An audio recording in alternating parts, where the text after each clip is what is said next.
What's going on, guys? My name is AD the Kingmaker. Welcome back to another video on my YouTube channel. And today I'm super excited. I want you guys to understand exactly who it is that we have here, that we have the privilege of being blessed by today. Michael Sartain is a former U.S. Air Force officer who spent 7 years serving our country, including deployment to the Middle East.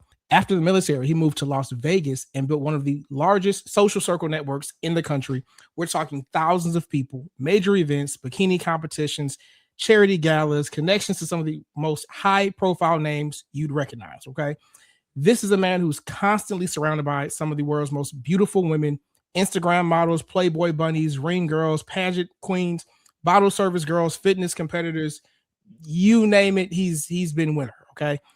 He currently has over 700 clients in his mentorship program, learning social dynamics and attraction. But here's what makes Michael different from every other guy talking about this stuff online. He doesn't just teach theory. He studied directly under Dr. David Buss, who we're going to talk about here in a moment, the most cited evolutionary psychologist alive and the godfather of research on human mating. Michael understands female attraction as at a scientific level that most men never will have access to. Okay. So when we talk today about why wives lose desire to their husbands, understand this isn't opinion. This is a man who's seen the research, who's lived the lifestyle, and coached hundreds of men through these exact dynamics. Michael, welcome to the show. Hey, I appreciate it, man. First off, it's not 700 clients. I have 4,300 clients that have actually taken men of action. And there's another 5,000 that are in the forum that do one monthly call with me. I love it. Thank you for correcting me. I'm going to make sure that's the video. So I think it's 9,000 now. Yeah. 9,000. Yeah. Okay.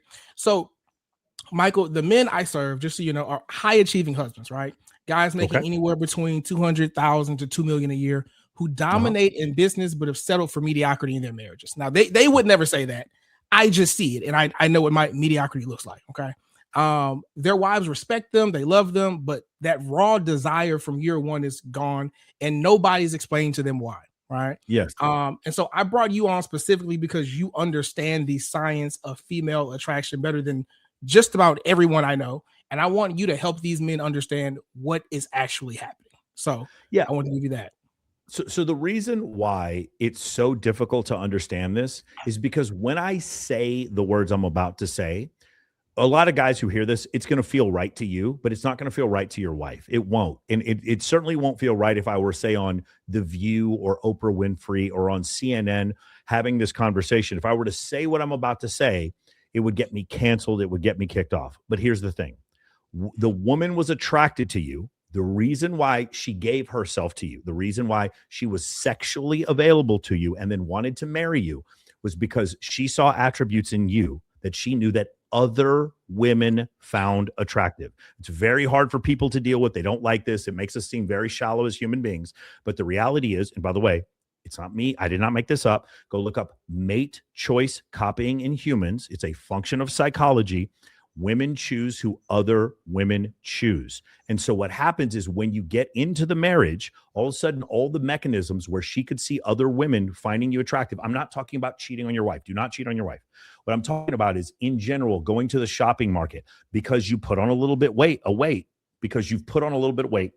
Women are not looking at you when you're walking around with your wife, but when your husband was jacked when you first met him and he was skinny and good looking, other women checked him out and that turned you on. A lot of women refuse to admit that's why they're attracted to their husbands. And it doesn't mean you actually even have to see other women be attracted to your husband, but you need to see characteristics that you know other women would be attracted to.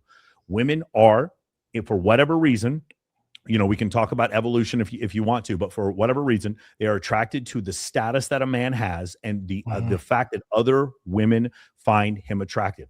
Also, when men get married and they have children, their testosterone levels drop. You start seeing the men, he's a little bit less of a hunter. He's a little bit less dangerous. He's put on a little bit more body fat. He's become a little slower. And that's an evolutionary adaptation because he doesn't need to hunt. He needs to stay home and procure protein and calories for the children. He needs to protect and provide for the children and the wife. You don't need to be as roided up, as testosteroned up in that scenario. So in general, what we see is men's testosterone levels drop. Again, this is not an argument I'm making. Please look up the the peer-reviewed data on this, testosterone levels drop in men once they get married. And when men get divorced, what you would expect if you're an evolutionary psychologist, the hypothesis would be is if men get divorced, their testosterone levels go up. And that's exactly what we see empirically.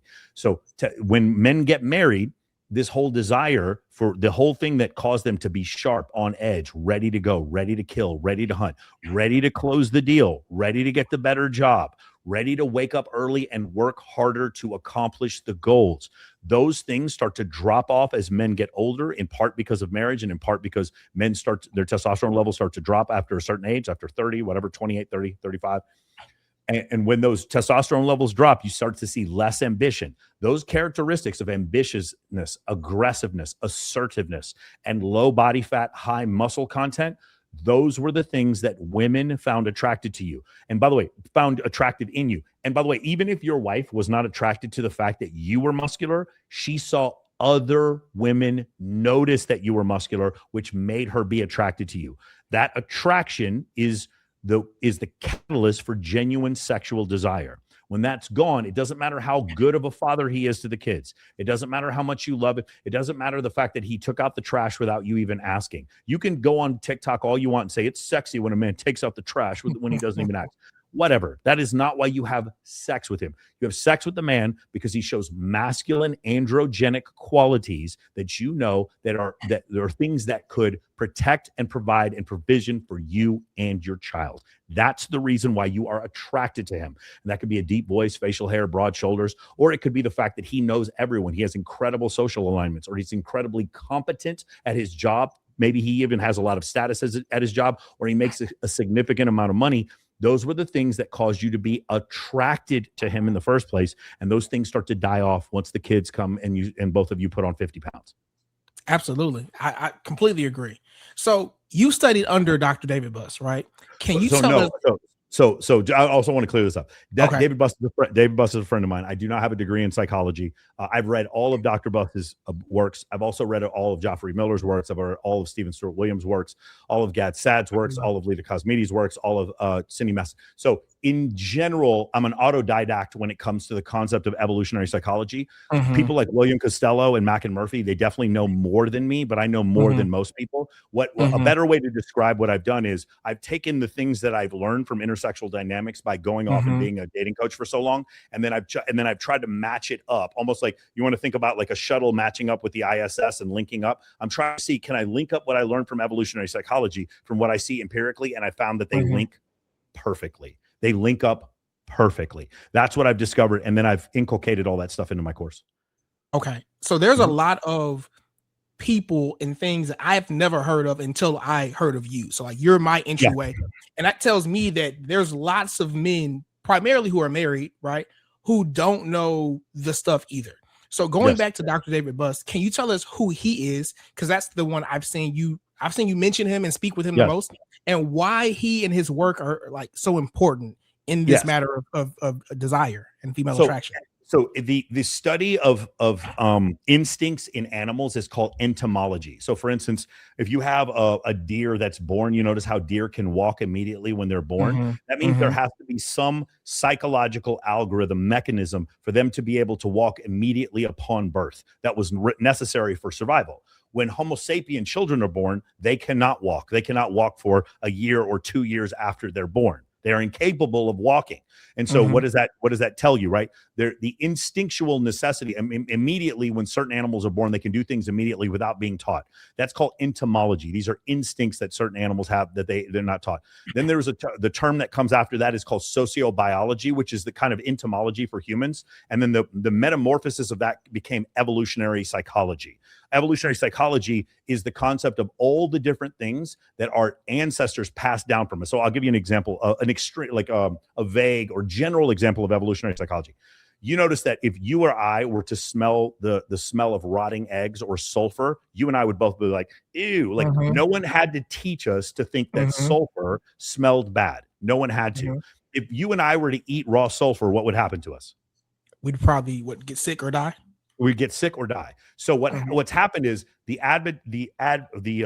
evolutionary adaptation, or the evolutionary adaptation to find sulfur to smell disgusting. The people who had that adaptation continued to live by not eating rotten food or consuming sulfur that was on the ground. Maybe they lived next to a well or something like that.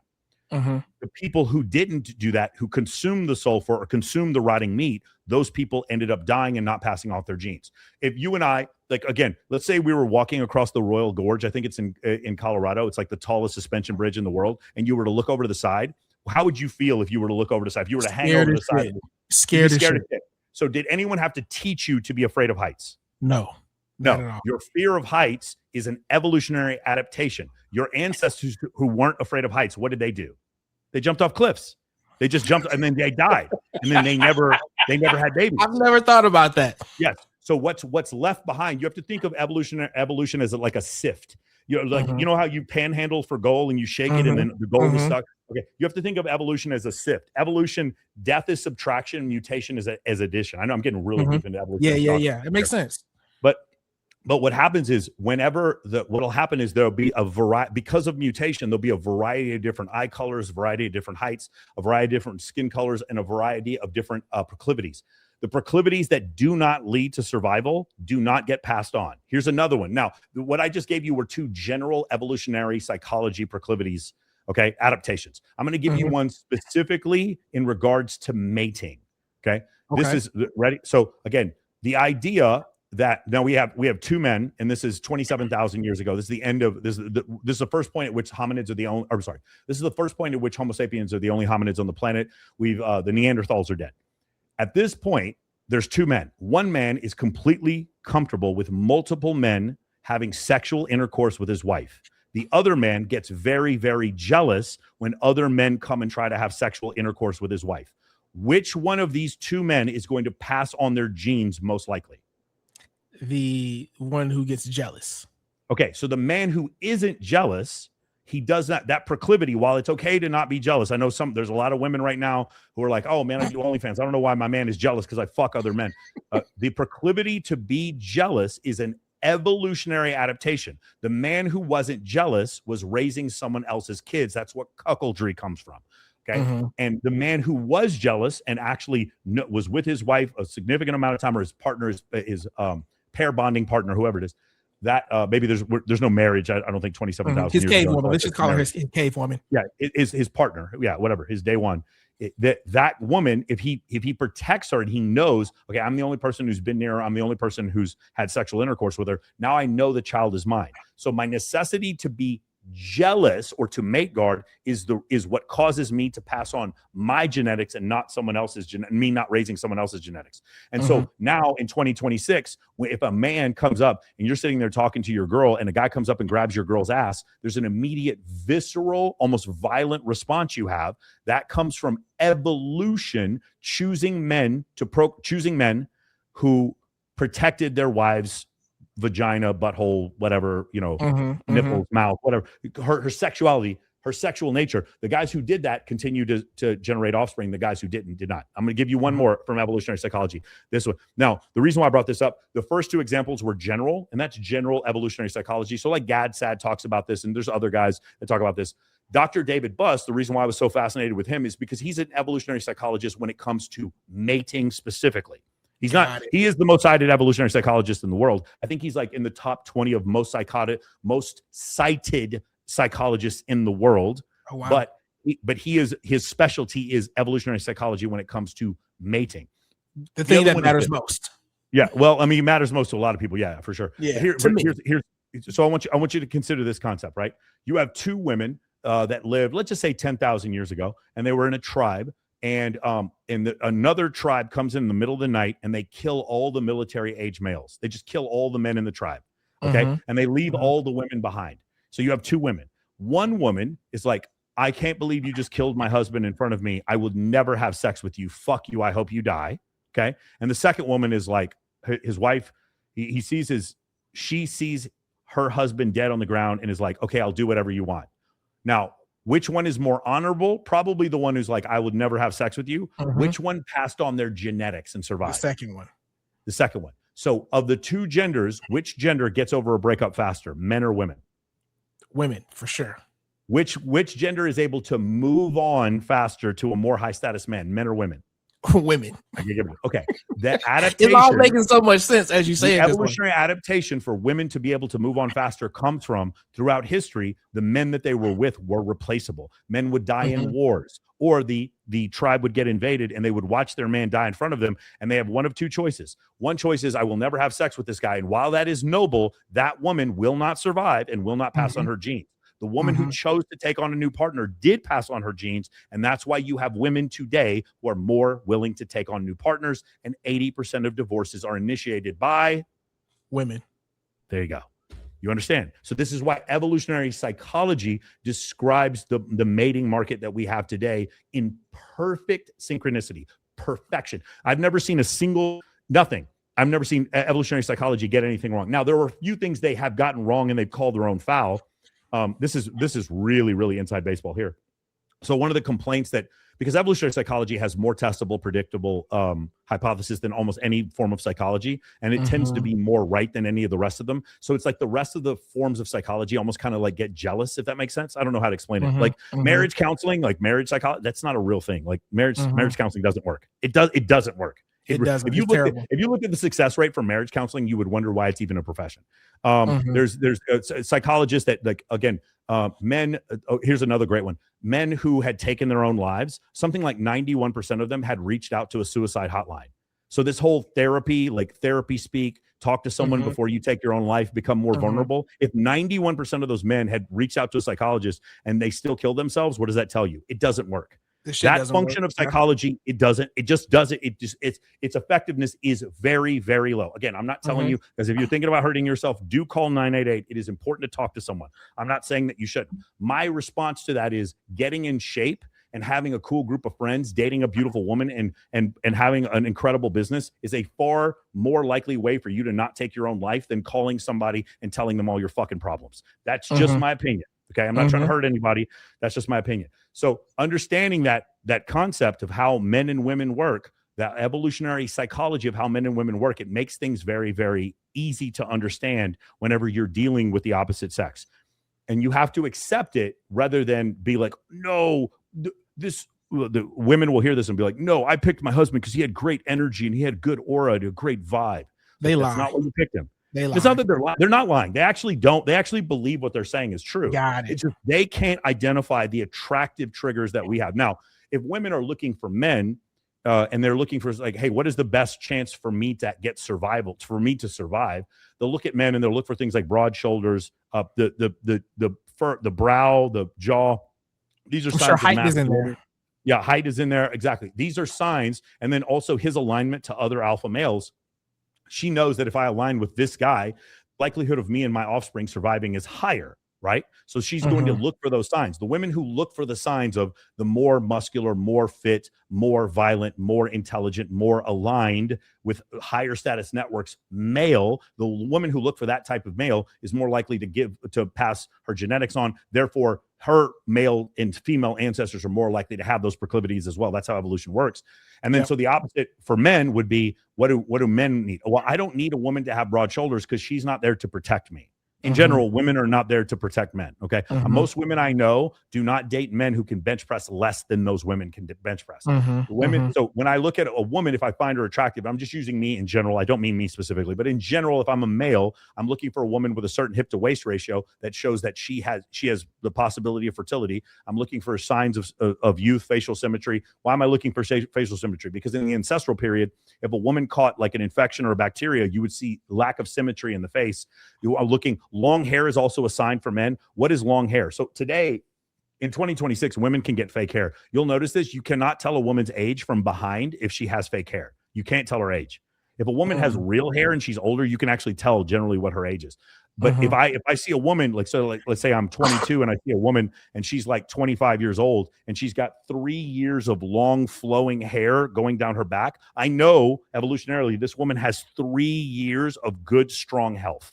Does that make sense? Long hair, facial symmetry. And so when I say this, people get very upset because it's like, you're saying that men only care about looks and women only care about status. And the answer is that's not true. I think, though, in the beginning, it is true.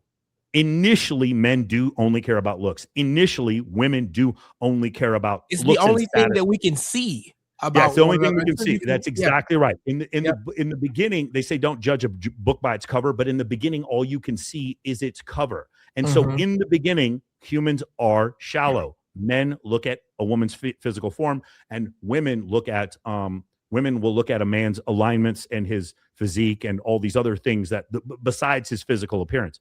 Mhm. So for like the woman that I'm with now, while she's very, very physically attractive, I'm not with her. I wouldn't be with her long term just because she's physically attractive. I'm with her Mhm. long term because there are other attributes that would make me want to stay. Does that make sense? That So makes in the complete sense. beginning, was it shallow?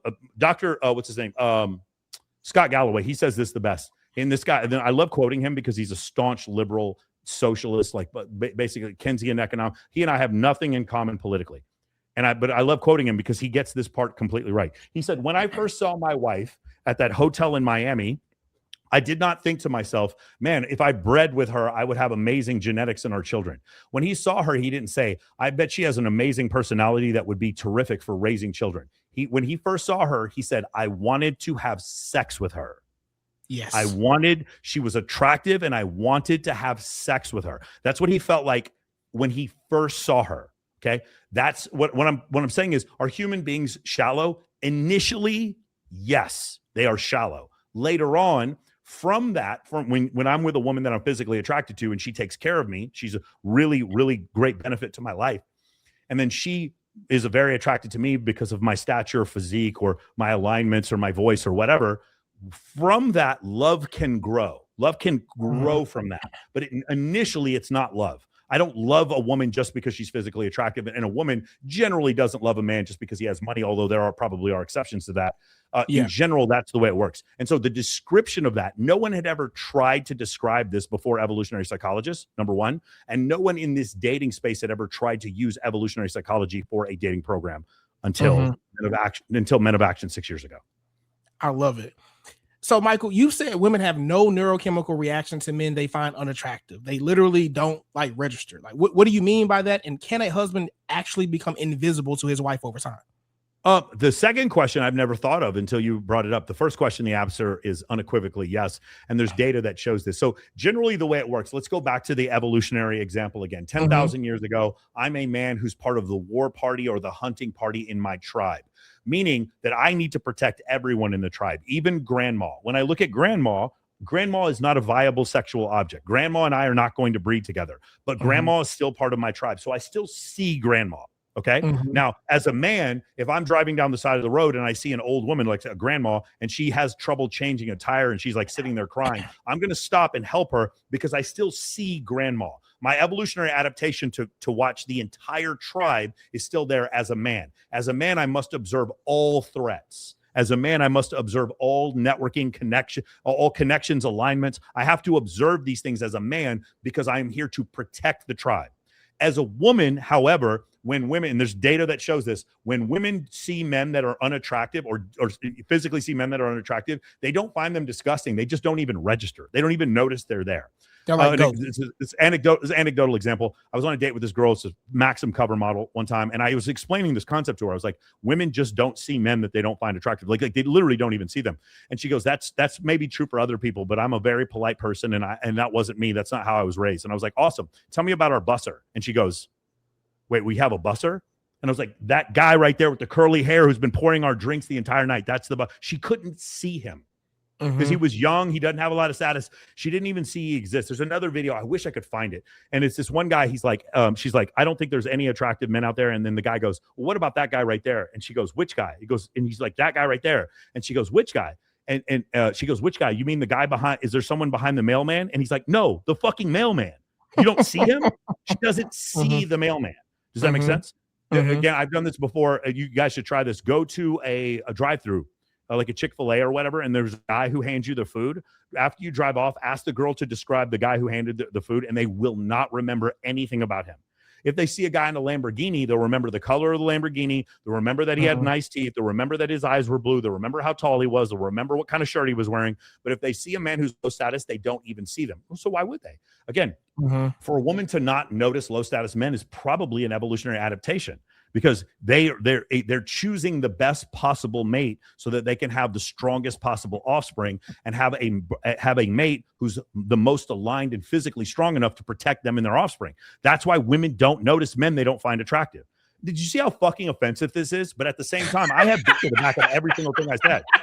So you're saying that like the men who they don't find attractive, they're so unattractive. They don't even register. They don't even register that a guy was in the room. That's almost more offensive than being like yuck. It's like, wait, who are you talking about? Like you'd be lucky to get yuck. Most women don't. Dude, it was really funny. This is kind of a weird analogy, but Tillman Fertitta, who's the guy who owns like Mastros and he owned part of the Rockets or whatever.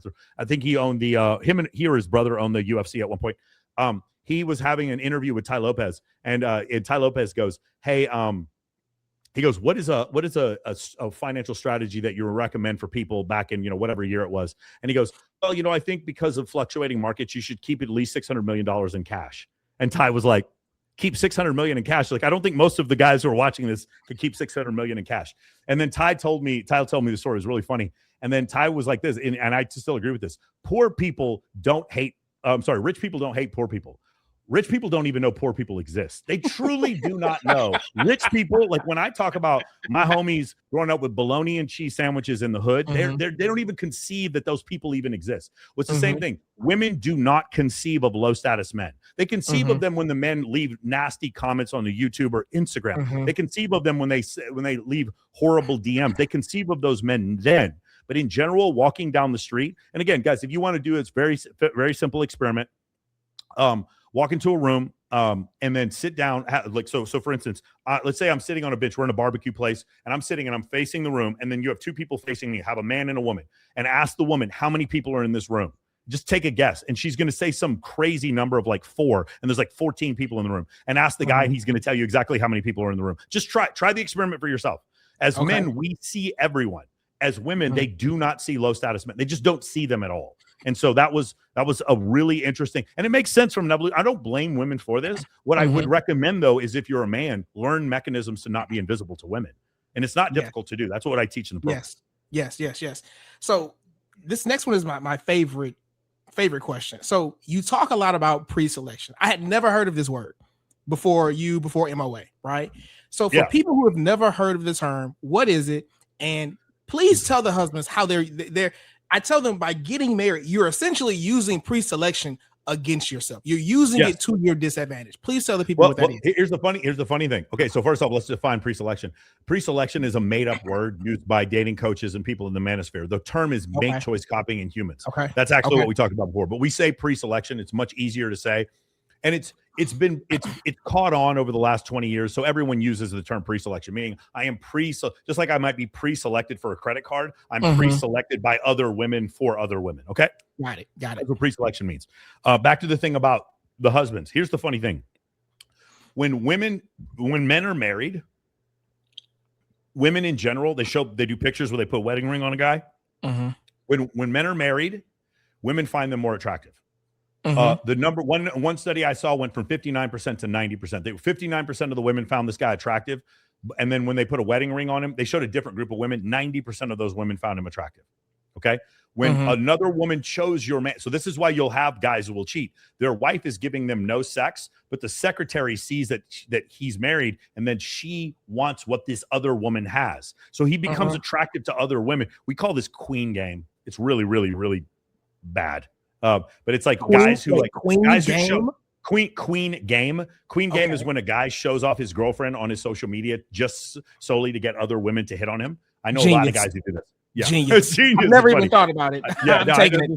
This one guy I know, he cheated on his girlfriend like 50 times, and he would take pictures where they would be just imagine they're on a ski lift and they're going up the ski lift, and the people behind are taking a picture, and they're like looking back and smiling while they're hugging each other going up the ski lift. Other women would see this and throw themselves at this guy. Okay. This is what I imagine. This is what happened when Machine Gun Kelly was with Megan Fox. I imagine at no point in his life did he ever have more women throwing themselves at him. So that's called a queen game. But the point that's happened is because of the fact that in your marriage, every single thing is set up for you to not show pre-selection anymore. That's why a lot of the attraction goes away. Okay. It does. She starts to take a lot of the other things for granted. And the great thing about pre-selection, again, or mate choice copying, is that every man can get it. Every man can get it. Now, here's the trick. You might be saying, well, Michael, there aren't a bunch of women that find me attractive, but you can have a bunch of female friends. This is where a lot of people in this space differ from me. Having a bunch of female friends, being in photos. So there's this thing. If you guys want to take a second, notice, I'm giving you citations. These are not just my opinions. I'm giving you the data behind it. Look up the cheerleader effect. The cheerleader effect, the way it works is that people in groups tend to look more attractive. Okay. So if I'm in a photograph and it's me and a few women, in general, all of us look more attractive. This is a function of psychology. Women find men who are in photos with beautiful women to be more attractive. Women, there's another study that shows several different men when they're in a picture with their sister, if you know, so it's like they're showing a guy and a girl, okay? And they tell one group of women that girl is his sister, then he's X amount of attractiveness. They tell, it's like, oh, that girl is his cousin, it's X amount of attractiveness. Then they tell the women that guy's his wife, and then he becomes more attractive because he's standing next to an attractive woman. Does that make sense? I know it's really strange. And here's a third study that just blew me away. They took a bunch of women and they had them rate the attractiveness of a man. This is like 270 women. They had him rate the attractiveness of a man. They looked at his hands, his face, and they rated his attractiveness. Then they had a second group of women, and they showed this second group of women previous ratings of this man, but they inflated the ratings, meaning they made the man look, they made the other ratings look higher, and the women in the study rated the men more attractive because they saw that other women rated the man more attractive. That's called mate choice copying in humans. And so because of the institution of marriage does not allow for that, right? You're not supposed to go out and hang out with a bunch of chicks when you're married. So that's why I say get involved with charities, get involved with social groups, get involved with other people, couples, and your wife needs to at some point either acknowledge the fact that other women would find you attractive, or she needs to see it for herself. But I'm not telling you to cheat on your wife, because then you're breaking a promise. And I'm not a liar. We don't lie in MOA. So I don't recommend you lie. I know a lot of guys in this space are like, you should cheat on your wife to keep her. Like, no, I wouldn't do that. Okay. It's not a good idea. Okay. So you said something go ahead. No, you go ahead. So you said something a moment ago at the top of your example. You said sometimes what will happen is the wife is not sleeping with the husband, so that's why he'll cheat. So I want to hone in on that guy really quickly, right? Yeah. For this next question. There's guys out there who are like being great providers. They're great fathers. Yes. They're reliable. They're safe. Yeah. Like, why aren't these things triggering attraction?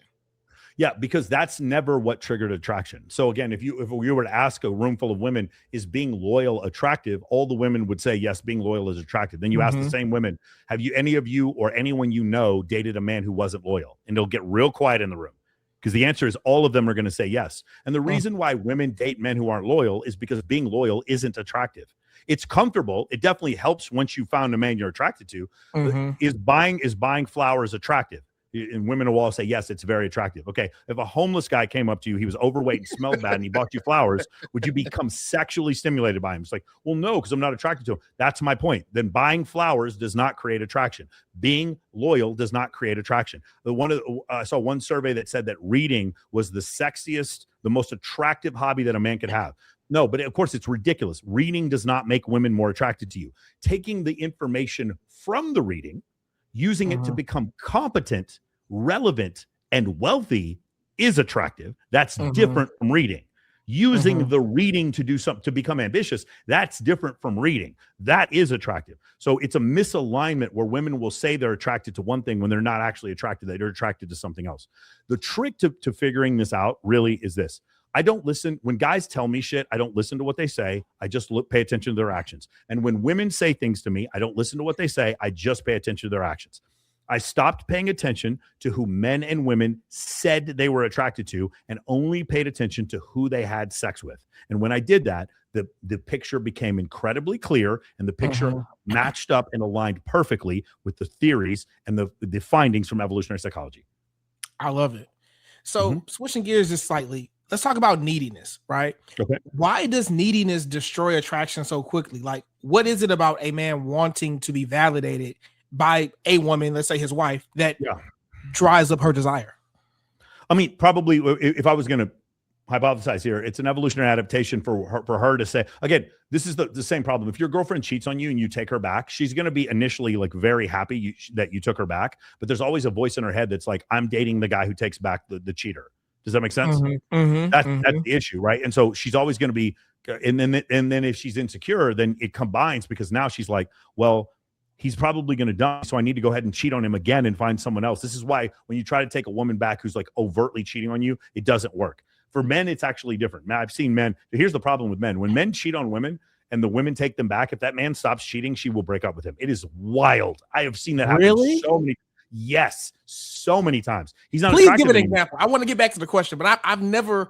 That's a whole nother box. I've never heard of that. If a man is cheating on a woman consistently, and then all of a sudden they go to counseling and he doesn't want to get a divorce, and he works on he's trying to do everything to please her, and he's like, okay, I'm not going to cheat on you again. She all of a sudden is going to lose attraction for him. And it makes no sense. But here's the thing. Him cheating, while it destroys the marriage and it's very, very uncomfortable and makes her very, very upset, it doesn't destroy attraction. It doesn't.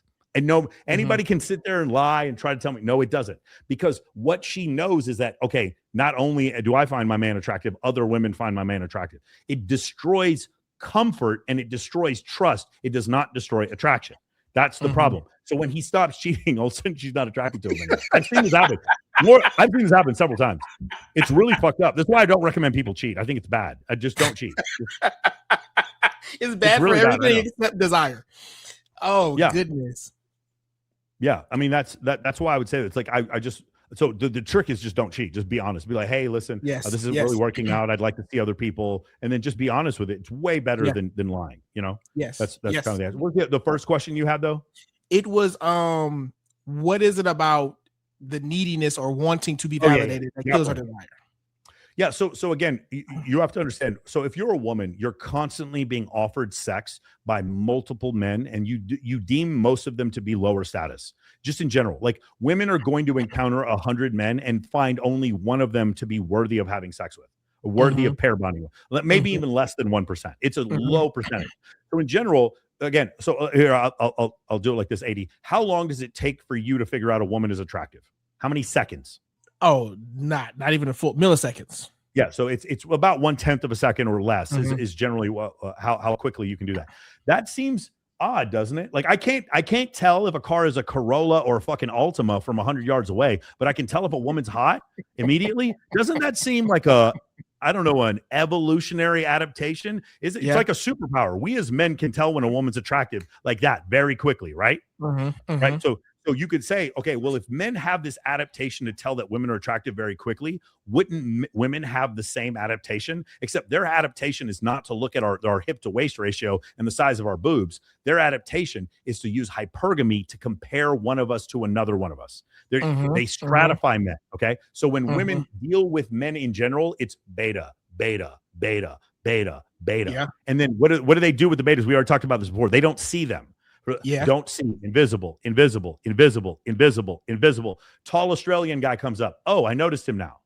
Okay, I'm looking at him. Okay. My hypergamy algorithm is like, okay, alpha, possible sexual encounter, but then everyone else is beta, beta. The janitor, beta. The poker dealer, beta. The guy who brought me my pizza, beta. The guy at the cash register, beta. Beta, don't see him. Invisible, invisible, invisible. So just as we have an adaptation to quickly discern whether or not a woman's attractive, women have an adaptation to quickly discern whether or not a man is high status very quickly. The problem is, just like a woman can, a man can transition to become a woman and then fool men into thinking she's a woman. He's getting false signals. Shout out to people in Brazil. But the same situation can happen with women. Women can get false signals with men. The fake paddock, the rented Lamborghini, you know what I'm saying? The shoes with the lifts in them that makes the guys 4 inches taller. There's all these ways to fake these signs. So women use the hypergamy algorithm as men use the she's hot algorithm to quickly discern whether or not someone's attractiveness. So now let's inject the neediness question that you had previously. How does the neediness fit in? When I'm comparing, if I'm a woman and I'm constantly have this algorithm in my head that's basically stratifying every man that I come across. If I do so, and one man is like, "Come on, baby, I love you. Just love me, please. Stop being so mean to me. Come on, just please love." That neediness is like, you never acknowledge that I do anything, and you just really mistreat me. That neediness, when her algorithm comes through, our algorithm's like, "Oh, I married a beta male. Shit. Oh, fuck, I married a beta male. Fuck. Time to file for divorce." Uh-oh. Mm. Because So she what is that emotion it creates in them? Is that fear? Is that regret? Like, what do you think they immediately? probably is you went to one party and then your homeboy sent you a picture that the other party was better. FOMO. The grass is greener somewhere else. Yeah. She feels like she's missing out on an alpha somewhere. Correct. That's exactly right. She realized that she's with a beta male. Yes. By the Mhm. way, it can happen both ways. I've had this happen to me before where like girls that like really wouldn't piss on me if I was on fire back in high school, they see me 20 years later and then all of a sudden they're like, "Oh, I misjudged you." Because when a woman cheats on you, when a woman ghosts you, when a woman puts you in the friend zone, she's shorting your stock. Just imagine you're like a stock, a listed stock in the New York Stock Exchange. She's shorting your stock. She's basically making a gamble, a bet that you don't have genetics that are worthy of being replicated. That's what she does. Then all of a sudden you become rich, famous, etc., whatever. I've seen women, the most violent reactions I've ever seen is not women getting jealous. It's when they dump a man thinking that he's a beta and then he comes back with a hotter girl. That the most violent things I've ever seen a woman do. It's not because her man cheated. The most violent I've ever seen a woman become is when she breaks up with a guy or cheats on him, and then all of a sudden he starts dating a girl who's hotter than her. That's when I see violence. That's when I see it's like, no, I shorted your stock. My algorithm determined that you were a beta male, and then now you've disproved me. This is the worst. It's like, okay, I'll give you an example. You watch the Super Bowl? Did you watch Super Bowl? Yes. Yes. Okay. Do you remember Sam Darnold was playing for the Vikings last year, and now he's playing for what happened to the GM of the Vikings just a couple days ago? I have not. I've been telling. I don't know what happened. They fired him because they let Sam Darnold go. So the Vikings could have kept Sam Darnold. They let him go to the Seahawks, and then when Sam Darnold wins the Super Bowl, they fire the GM of the Vikings. It's the same kind of situation. It's like this misaligned belief. And this often happens when women, they get gaslit by one man who was going to cheat. A great example, I don't even have to use this general example. I can give you a specific example, is Cardi B. Cardi B leaves Offset because apparently he cheats on her for a man who consistently cheats on her in Stephon Diggs. This is the kind of thing that I'm talking about. The grass is greener. She wanted to be with Stephon Diggs, so now she's with Stephon Diggs. She's even worse situation than she was with Offset. So it's that kind of situation. Here's my question. Does Stephon Diggs, do you think he reads a lot? I don't know. Have you heard about his reading list? Okay. No, Stephon Diggs, does he seem particularly loyal? He has 5 women pregnant at the same time. He doesn't seem particularly loyal. No, it's really interesting. So he doesn't read. He's not loyal. Do you think he buys her a lot of flowers? Maybe. I don't know. I haven't seen very many flowers. So he doesn't buy her flowers. He's not loyal and he doesn't read, but she literally leaves her baby's daddy to go be with him. Does that make sense to you? If that's what attraction is based on? No, attraction is not based on reading or being vulnerable or being nice. That's not what attraction's based on. That's what comfort is based on. Attraction is based on those evolutionary cues that women get from men. He can help me survive. He can help my offspring survive. He has better alignments. He's funnier. He's more charismatic. He makes me feel a certain kind of way. He makes me laugh. I know that when I'm with him, I'm protected. That's what makes women attracted, not fucking reading. Okay. So you run major events in Vegas and you spend time around guys like Dan Bilzerian. For people who don't know, can you give a snapshot of like that world and what do those high status men understand about female psychology that regular guys don't? I know that's a loaded question. So we'll just split it into 3 different events. There's like the events that are like charity galas that might be in like huge venues or concert halls or whatever. That's one type of event. Another type of event would be like a mansion party. That's like a private party. That would be like what you're saying with Dan. And then another type of event we'd have are like these pageants. Okay. So another type of mansion party would be like the Playboy Mansion back in the day. From those 3 different type of events, what have they figured out? They figured out this is absolutely the most key thing ever. Have a ton of women around. Don't hit on any of them. Make sure that the women have the best time. Don't hit on them. Make sure they have a great time. They get great photos. They feel super comfortable the whole time. And then hang out with a bunch of them. And then it creates attraction for you automatically without you having to do anything. Yes. Absolutely. And I've witnessed all the things I can tell you, that would be have a shit ton of female friends and don't hit on any of them. That's the number one thing I would tell you. Love it. Okay. Last couple questions and we're out of here. If you had to explain female attraction in 60 seconds to a guy who's been doing everything wrong his entire fucking life, what would you tell him? Yeah, again, it's women choose who other women choose, one, and two, women are attracted to the proclivities or the evolutionary adaptations that aided her and her offspring in survival. So it's like when women are like, I don't really care about a guy's looks. Yeah, they do. They do care about a guy's Mhm, looks. But you can overcome that, but they do care about a mhm, guy's looks. Like, oh, I'm not like one of these other girls. All I care about a guy's money. No, a lot of women do care about a guy's money. Why is that? Because it aids in survival. Does that make sense? mhm. Yeah, As no, it long makes as complete sense. as long as it aids in survival for the offspring or them and their offspring, that's where attraction comes from. When a woman says, I want a man who's vulnerable, who buys me flowers and who's super kind, what she means is that she wants a man she's already attracted to be more vulnerable, to buy her flowers and to be more kind.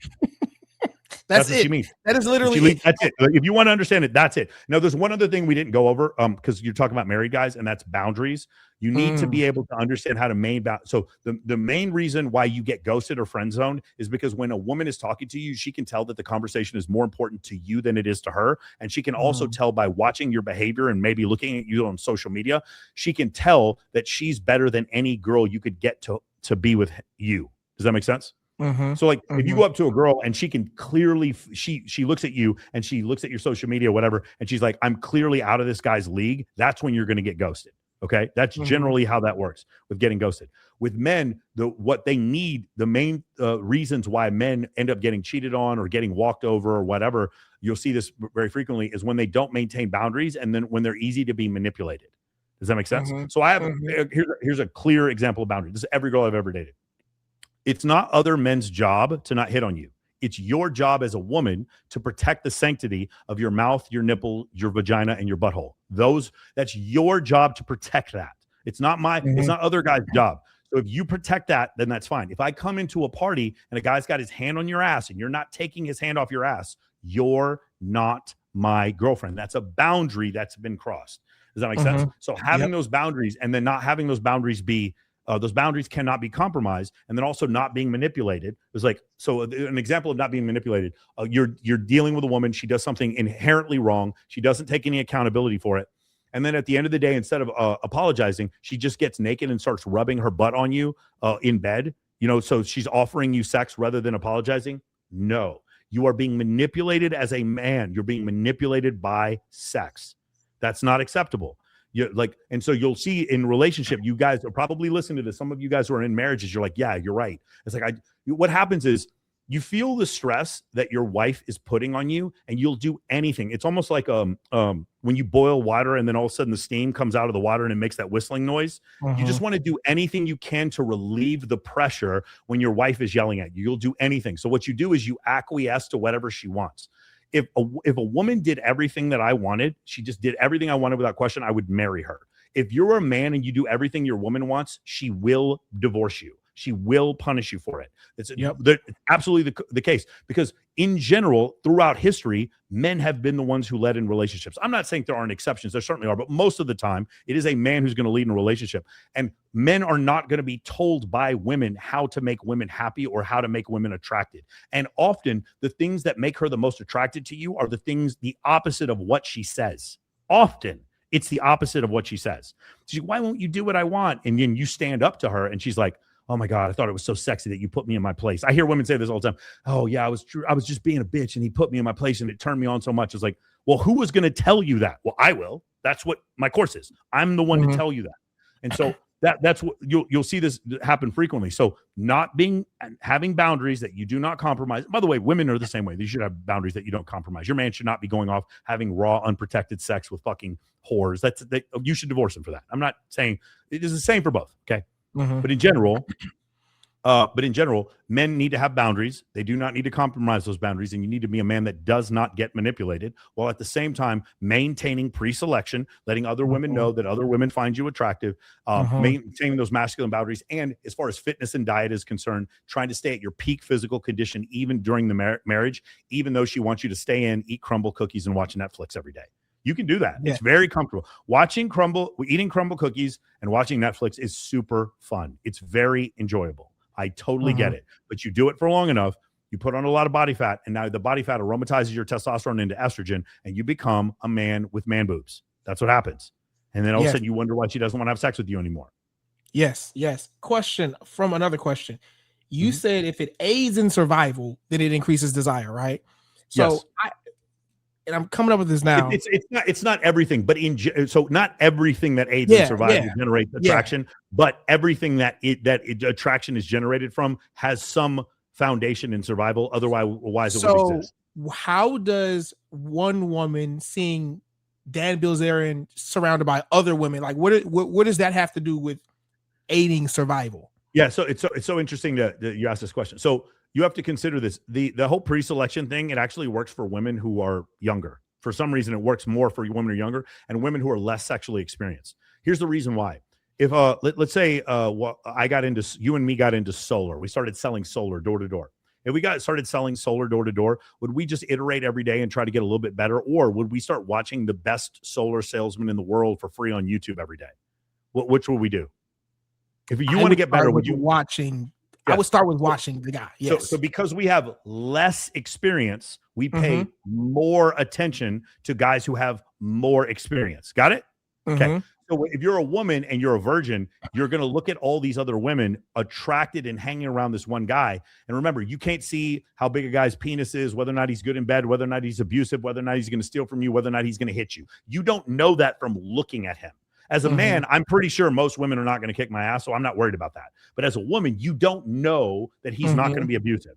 But if you see him surrounded by other women, remember the solar salesman who doesn't have a lot of experience, he looks at the other salesmen who have a lot of experience. The woman who has very little experience, she looks at the other women that have a lot of experience. And this is why we find that mate choice copying actually has a larger effect on women with lower body counts and women who are younger.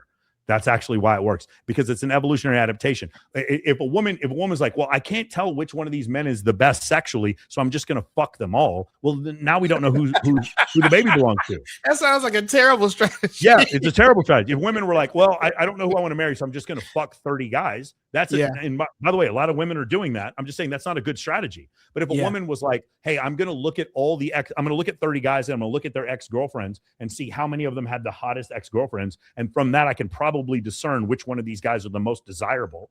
And if she did that, it's a much greater bet. We do this all the time. You look at billboards, you look at testimonials all the time for insurance companies or whatever. You'll be like, oh, Geico saved me such and such. We're always looking for testimonials as human beings. It's just women look for testimonials of other women when they decide to choose who a mate. And that's one of the reasons why women are so, I don't care who this offends, women are outrageously attracted to married men. So how, you said they'll look at a man's previous women. How does a woman's looks, I'm sure women rank themselves on beauty, right? Even though they're delusional.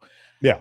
Why is it that the more attractive his ex, the more this woman wants him? Again, you have to think about it from the stand. So let's just say I'm a girl and I think I'm an 8 and I see his ex and his ex is a 10. From her standpoint, she knows what it's like being an 8. She knows how much attention an 8 gets. She knows how discerning she has to be to get this 8. And she also knows that all these guys are chasing her, but there's this one guy and he's got a girlfriend who's a 10 and he's not chasing her. It's like, so from her standpoint, it's like he must be fucking incredible in bed or the best boyfriend ever because he landed a 10. That 10 had ultimate options, but the 10 chose him. So in her mind, even though she has incomplete information, she's more likely to choose him than not. Doesn't mean it's 100%. Pre-selection does not close the deal for you. It just really helps a lot. Okay. So all these questions have been for the audience. This one is for me now, right? Okay. You're familiar with Homath, and I know you've probably seen his grid. He has I don't know what I call it the happy horny matrix, the one where he's got the things that make her comfortable and the things that make her horny, right? Yeah. I want to know your take on, like, if you could make a change or an addition to that graph. Are you familiar with it at all? Yeah, I wouldn't change anything. I know Homath pretty well. I wouldn't change anything. I think he completely gets it. He talks about, so it's like there's the good guy and the bad guy or whatever. The bad guy traits actually make women horny for you, and the good guy traits make them actually like fall for you, like long term. And if you have the good guy traits and the bad guy traits, then you're Prince Charming. If you have only the good guy traits, you're the player. If you have only the bad guy traits, you're the gay friend. You're the friend zone. If you have the good guy traits and the bad guy traits, then you end up being Prince Charming. I think he's correct. I think in general he's correct. He probably has different examples than me, but I wouldn't change anything that Homath says. Okay. So I'm thinking, where does pre-selection, where does comfort. Where there's a few other buzzwords. I'm. What is familiar? Where does that fall in that graph? Oh, so pre-selection is the bad boy traits and comfort is the good guy traits. Okay. Yep. Okay. Awesome, man.